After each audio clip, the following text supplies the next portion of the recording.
Dear students, today I am going to take a class on the lesson Indigo. Indigoৰ অসমীয়া অৰ্থটো হ'ল নীলখেতি আৰু এই যেটো নীলখেতি বা ইণ্ডিগো এই নীলখেতি কিনো এনেকুৱা অৰিহণা আছে যি ইণ্ডিয়ান ফ্ৰীডম মুভমেণ্ট অৰ একচুৱেলি ভাৰতবৰ্ষৰ যি স্বাধীনতা আন্দোলন সেই স্বাধীনতা আন্দোলনত যেটো ইণ্ডিগো খেতি বা নীলখেতিনো কেনেকুৱা অৰিহণা আছিলে আমি ইয়াতে দেখিবলৈ পাম আৰু এইটো লিখিছিলে লুইছ ফিস্কাৰ এজন আমেৰিকান অথৰ হয় আৰু এই যেটো সম্পাদন সত্যাগ্ৰহ একচুৱেলি আমাৰ জাতীয় পিতা মহাত্মা গান্ধী আৰু মহাত্মা গান্ধীৰ যেটো কন্ট্ৰিবিউশন ভাৰতৰ স্বাধীনতা আন্দোলনত সেই স্বাধীনতা যেটো কন্ট্ৰিবিউশন হেতু একচুৱেলি বা পলিটিক্যাল যেটো কেৰিয়াৰ গান্ধীৰ সেই পলিটিক্যাল কেৰিয়াৰটো আৰম্ভ হৈছিল এই ইণ্ডিগো খেতি বা নীলখেতিক লৈ কেনেকৈ আৰম্ভ হৈছিল আমি লেসনটো পঢ়িলে গম পাম যত নেকি মহাত্মা গান্ধীয়ে সাউথ আফ্ৰিকাৰ পৰা ঘূৰি অহাৰ পিছত কেনেকৈ যেটো সম্পাদন সত্যাগ্ৰহ আৰু এই ইণ্ডিগো যেটো নীলখেতি এই নীলখেতিটো ইয়াতে কি কৰা হৈছিল আমি জানো যে ব্ৰিটিছে ইণ্ডিয়া কলনাইজ কৰিছিল আৰু সেই কলনাইজ কৰাৰ সময়ত যেটো ইণ্ডিগো খেতি বা নীলখেতি সেই নীলখেতিটো ভাৰতীয় কৃষকবিলাকৰ হতুৱাই ইয়াতে কৰাৰ এটা ব্যৱস্থা চলি আছিল আৰু যাৰ ফলত কি হৈছিল এটা কনফ্লিক্ট হৈছিল যিখিনি ইণ্ডিগো খেতিয়ক অৰ্থাৎ নীলখেতিৰ যিখিনি খেতিয়ক আৰু লগতে যি ব্ৰিটিছ সেই ব্ৰিটিছ আৰু ইণ্ডিয়ান খেতিয়কবিলাকৰ মাজত কেনেকৈ এটা কনফ্লিক্ট হৈছিল আমি গোটেই লেসনটো পঢ়িলে গম পাম ইণ্ডিগোটো পঢ়াৰ আগত আমি জানিব লাগিব মহাত্মা গান্ধীৰ যেটো এন্ট্ৰি বা মহাত্মা গান্ধী কেনেকৈ যেটো নীলখেতি বা যেটো সম্পাদন সত্যাগ্ৰহ সেই সম্পাদন সত্যাগ্ৰহটো কেনেকৈ জড়িত হৈ পৰিল বা কেনেকৈ জড়িত হ'ব লগা তেওঁ হ'ল আমি যদি এইখিনি চাবলৈ যাওঁ তেতিয়াহ'লে আমি জানিব লাগিব মহাত্মা গান্ধীৰ যেটো পলিটিক্যাল কেৰিয়াৰ ইয়াতে life and political journey of Mahatma Gandhi যাৰ জন্ম হৈছিল 2 অক্টোবৰ 1869 ত আৰু তেওঁ কি কৰিছিল went to London in 1888 to study law পঢ়িবৰ কাৰণে তেওঁ লণ্ডন গৈছিল আৰু এজন বেৰিষ্টাৰ হৈ কিনে ইণ্ডিয়ালৈ ঘূৰি আহিছিল 1891 ত আৰু তেওঁ তাৰপিছত কি কৰিছিল went to Africa in 1893 as a lawyer for an Indian company তেওঁ নিজৰ কামত তেওঁ কি কৰিছিল ভাৰতবৰ্ষৰ এটা কোম্পানীৰ কাৰণে এজন লয়াৰ হিচাপে তেওঁ আফ্ৰিকাত গৈছিল 1893 In 1893 he was thrown out of a train and faced discrimination আৰু আমি সকলোৱে জানো যে সেই সময়ত কি হৈছিল সাউথ আফ্ৰিকাৰ যেটো ৰেচিয়েল ডিসক্ৰিমিনেশন অৰ্থাৎ যেটো বৰ্ণবৈষম্য সেই বৰ্ণবৈষম্য চলি আছিল আৰু তেওঁ হয়তো নিজে ফেচ কৰিব লগা হৈছিল আৰু এই গোটেই ঘটনাটো তেওঁ কি কৰিছিল inspired him to fight against racial injustice যেটো বৰ্ণবৈষম্য সেই বৰ্ণবৈষম্যৰ বিৰুদ্ধে তেওঁ নিজে যেটো ফেচ কৰিব লগা হৈছিল বা তাৰ অলৰেডি চলি আছিল তেওঁ তাৰ এগেইনষ্টত তেওঁ মানে কি তেওঁ আন্দোলন আৰম্ভ কৰিছিল in 1894 Gandhi founded the Natal Indian Congress এটা অৰ্গানাইজেশ্যন ফৰ্ম কৰিছিল যাৰ নাম আছিল কি Natal Indian Congress and started campaigns for the rights of Indians in Africa আৰু এই অৰ্গানাইজেশ্যনটো ফৰ্ম কৰি কিনে কি কৰিছিল মানে কেম্পেইন আৰম্ভ কৰিছিল কাৰণ কি সেই সময়ত যিবিলাক মানে ভাৰতীয় আছিল আফ্ৰিকাত সেই ভাৰতীয়বিলাকৰ ওপৰত ব্ৰিটিছৰ তেনেকুৱা যিবিলাক বৈষম্যমূলক আচৰণ সেইবিলাক চলি আছিল আৰু তাৰ লগতে তেওঁ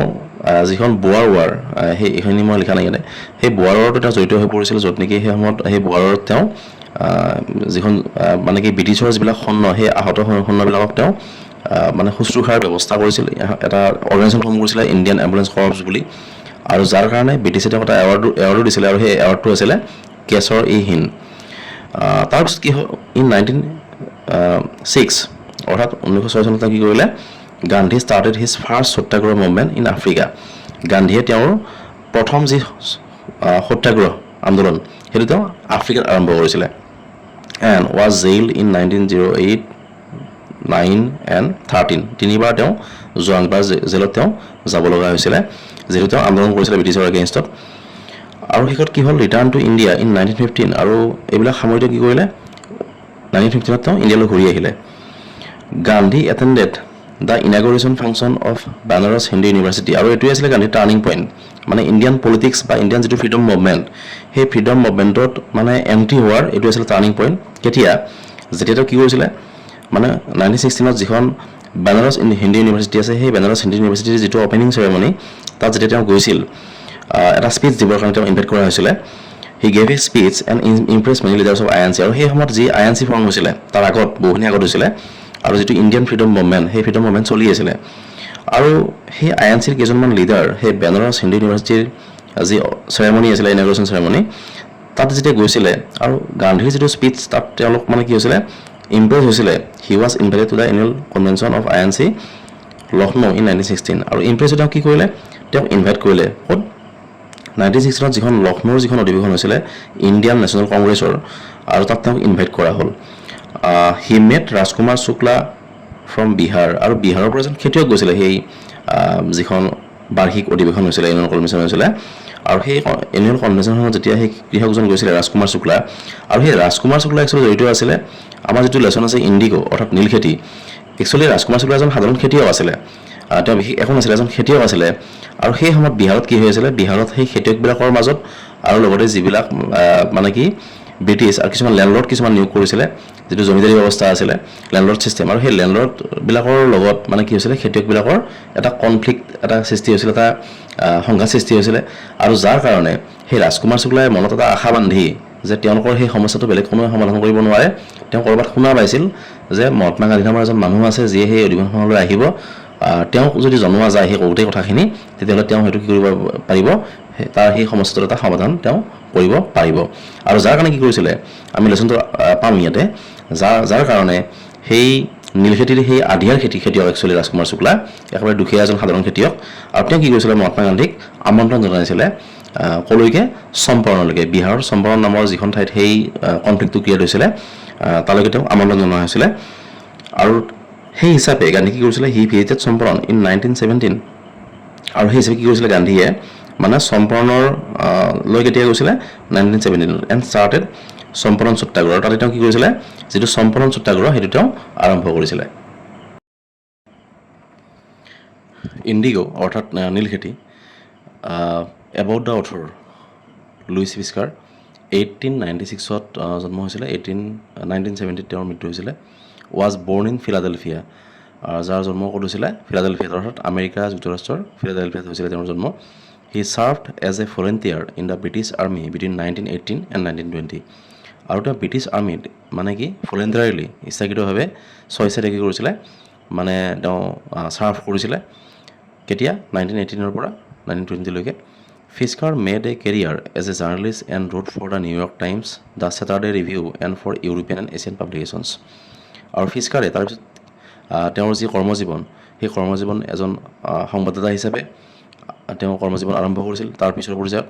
and wrote for the New York Times, the Saturday Review and for European and Asian publications,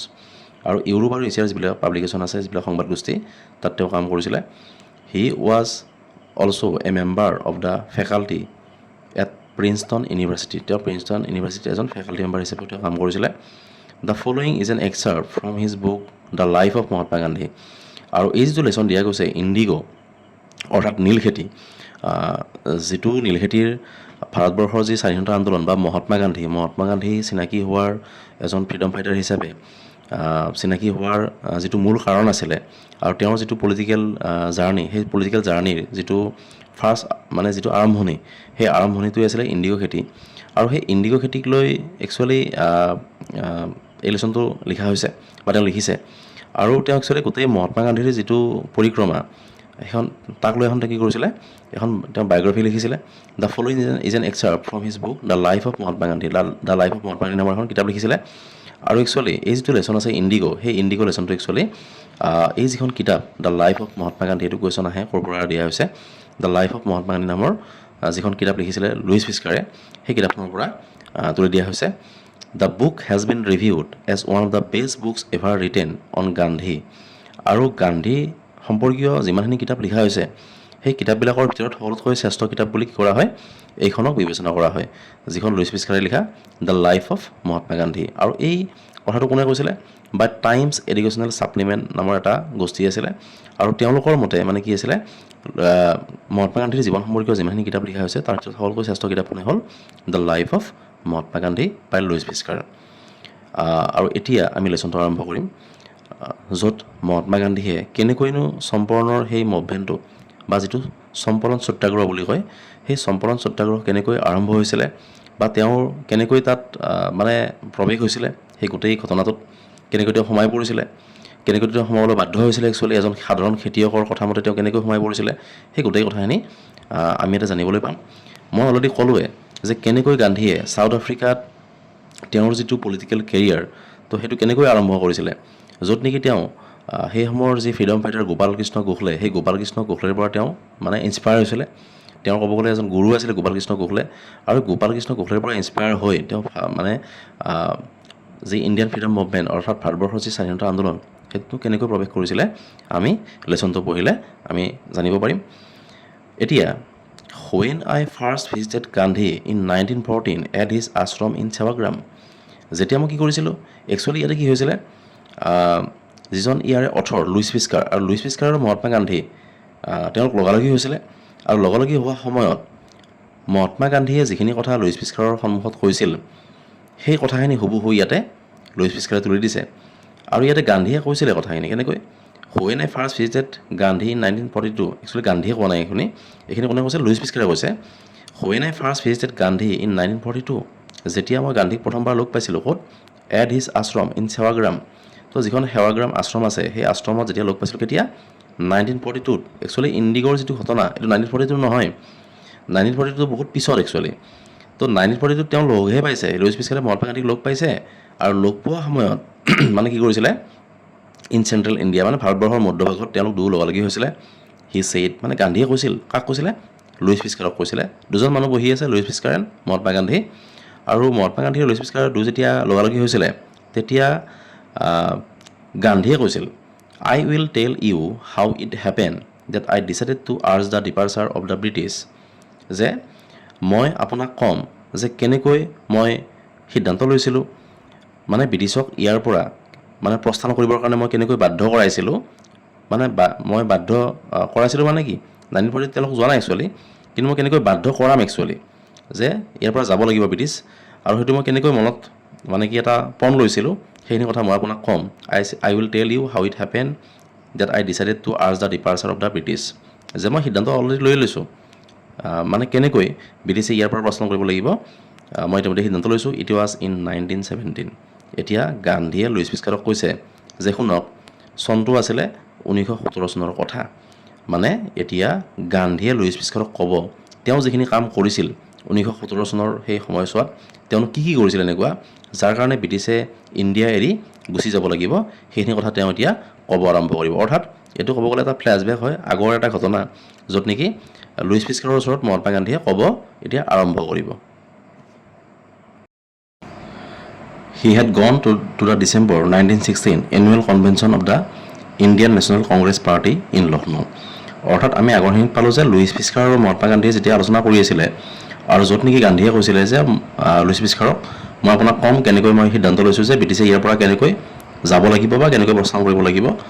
আৰু সেই চনটো আছিলে 1917 আৰু এই 1917 চনৰ কথা ক'বৰ কাৰণে ডেফিনেটলি তাৰ আগৰ পৰা আৰম্ভ কৰিব লাগিব কেনেকৈ আৰম্ভ হ'ল ঘটনাটো He had gone to the December 1916 annual convention of the Indian National Congress Party in Lucknow আমি গম পালোঁ মই আপোনাৰ আগত ক'লোৱে যে য'ত কি হৈছিলে বেনাৰস হিন্দী ইউনিভাৰ্চিটিত যেতিয়া মহাত্মা গান্ধীয়ে যিটো তাৰ ইনাগুৰেশ্যন চেৰেমনি তাত যেতিয়া স্পীচ দিব গৈছিলে আৰু তেতিয়াই ইণ্ডিয়ান নেশ্যনেল কংগ্ৰেছ পাৰ্টিৰ কেইজনমান প্ৰতিনিধিয়ে গান্ধীক লগ পাইছিল আৰু য'ত নেকি তেওঁৰ যিটো স্পীচ আছিলে তাত তেওঁলোক ইমপ্ৰেছ হৈছিলে আৰু তেওঁলোকে তাৰ পিছৰ পৰ্যায়ত কি কৰিছিলে মহাত্মা গান্ধীক তেওঁলোকৰ যিখন এনুৱেল কনভেনশ্যন অৰ্থাৎ বাৰ্ষিক অধিৱেশন আছিলে 1916ত আৰু সেইখন ক'ত হৈছিলে ইন লক্ষ্ণৌ অৰ্থাৎ লক্ষ্ণৌত যিখন অধিৱেশন হৈছিলে তালৈকে গান্ধীক কি কৰিছিলে তেওঁলোকে আমন্ত্ৰণ জনাইছিলে আৰু যেতিয়া ইয়াতে গান্ধীয়ে ক'ব আৰম্ভ কৰিছে এতিয়া একচুৱেলি হি বুলি কোৱা কথা কৈছে গান্ধীৰ কথাই লুইচ পিস্কাৰে কৈছে যে তেওঁ গৈছিলে কেতিয়া 1916ত যিখন এনুৱেল কনভেনশ্যন অৰ্থাৎ বাৰ্ষিক অধিৱেশন হৈছিলে লক্ষ্ণৌত INC অৰ্থাৎ ইণ্ডিয়ান নেশ্যনেল কংগ্ৰেছ পাৰ্টিৰ তাত তেওঁ গৈছিলে there ৱেৰ 2301 delegates and many visitors আৰু সেই যিখন অধিৱেশন হৈছিলে তাত 2301জন প্ৰতিনিধি আছিলে আৰু লগতে বহুত এনেকুৱা ভিজিটৰ্ছ মানে প্ৰত্যক্ষদৰ্শী বা বহুত মানুহে চাব গৈছিলে সেই মিটিংখন ডিউৰিং দ্য প্ৰচিডিংছ গান্ধী ৰিকাউণ্টেড আৰু যেতিয়া সভাৰ কাৰ্যক্ৰমণিকা চলি আছিলে আৰু সেই সময়তে গান্ধীয়ে তাত কৈছিল a peasant came up to me looking like any other peasant in India আৰু গান্ধীয়ে কৈছিল যে এজন খেতিয়ক কি কৰিব আহিছে came up to me looking like any other peasant in India মানে ভাৰতবৰ্ষৰ অন্য কৃষকবিলাকৰ নিচিনাকৈ এজন সাধাৰণ খেতিয়ক মানে মোৰ ওচৰত আহিছে প'ৰ এণ্ড ইমাচিয়েটেড মানে দুখীয়া ইমাচিয়েটেড মানে হ'ল দুৰ্বল দুখীয়া আৰু দুৰ্বল চিতিয়া তেনেকুৱা এজন মানুহ মোক লগ কৰিব আহিছে এণ্ড ছে ইট আৰু মানুহজনে মোক কৈছে কি বুলি কৈছে আই এম ৰাজকুমাৰ শুক্লা, যে মোৰ নাম ৰাজকুমাৰ শুক্লা। আই এম ফ্ৰম চম্পৰণ, মই ক'ৰ পৰা আহিছোঁ? চম্পৰণৰ পৰা আহিছোঁ। চম্পৰণ হ'ল বিহাৰৰ এখন ঠাই। And I want you to come to my district, আৰু মই বিচাৰোঁ আপুনি আমাৰ অঞ্চললৈকে বা আমাৰ ঠাইখনলৈকে আপুনি যাব লাগে। কাক কৈছিলে? ৰাজকুমাৰ শুক্লাই মহাত্মা গান্ধীক যেতিয়া তাত লগ পাইছিল তেতিয়া সেই কথাখিনি কৈছিল, আৰু সেই কথাখিনি গান্ধীয়ে মানে সেই যিখন অধিৱেশন হৈছিলে তাত কৈ আছিলে Gandhi head never hard of the place. আৰু তাৰ আগত গান্ধীয়ে চম্পৰণ নামৰ ঠাইখনৰ বিষয়ে একো কথা শুনা নাছিলে বা তেওঁ চিনি নাপায় একচুৱেলি ক'ত হয়। It was in the foothills of the towering Himalayas, আৰু চম্পৰণ একচুৱেলি ক'ত আছিলে? It was in the foothills. Foothills means পাদদেশ, টাৱাৰিং হিমালয়াছ মানে হিমালয়ৰ দাঁতিত থকা এখন ঠাই, নিয়াৰ দ্য কিংডম অফ নেপাল, মানে নেপাল সাম্ৰাজ্যৰ ঠিক ওচৰতে আছিলে বিহাৰ, আৰু সেই বিহাৰৰে এখন ঠাই আছিলে চম্পৰণ। আৰু ৰাজকুমাৰ শুক্লাই তেনেকৈ গান্ধীক জনাইছিলে যে ক'ৰ পৰা আহিছে? চম্পৰণৰ পৰা আহিছে। এতিয়া চম্পৰণতনো কি হৈ আছিলে? আণ্ডাৰ এন এনচিয়েণ্ট এৰেঞ্জমেণ্ট, মানে প্ৰাচীন ব্যৱস্থা অনুসৰি দ্য চম্পৰণ পিজেণ্টছ ৱেৰ শ্বেয়াৰ ক্ৰপাৰ্ছ, মানে চম্পৰণৰ যিবিলাক খেতিয়ক আছিলে বা কৃষক আছিলে তেওঁলোক কি আছিলে? আধিয়াৰ খেতিয়ক আছিলে বা আধিয়াৰ কৃষক আছিলে। আধিয়াৰ মিনছ য'ত নেকি কিছুমান লেণ্ডলৰ্ডৰ মানে মাটিত তেওঁলোকে কি কৰিছিলে? খেতি কৰিছিলে, আৰু তাৰ বিনিময়ত সামান্য কিবা এটা অংশ তেওঁলোকক দিয়া হৈছিলে। য'ত নেকি তেওঁলোকৰ যিবিলাক মাটি আছিলে সেই মাটিবিলাক লেণ্ডলৰ্ড অৰ্থাৎ ব্ৰিটিছৰ হাতলৈকে গৈছিল, আৰু তাত তেওঁলোকে মানে কৃষক হিচাপে তেওঁলোকে সেই খেতিখিনি তেওঁলোকে কৰি দিছিলে। ৰাজকুমাৰ শুক্লা ৱাজ ওৱান অফ দেম, আৰু ৰাজকুমাৰ শুক্লা এজন তেনেকুৱা সাধাৰণ খেতিয়কে আছিলে, যিহেতু সেইটো ছিষ্টেম চলি আছিলে তাত। গতিকে ৰাজকুমাৰ শুক্লা নামৰ যিজন কৃষক গান্ধীক লগ কৰিব আহিছিল তেওঁ এজন তেনেকুৱা সাধাৰণ কৃষকে আছিলে।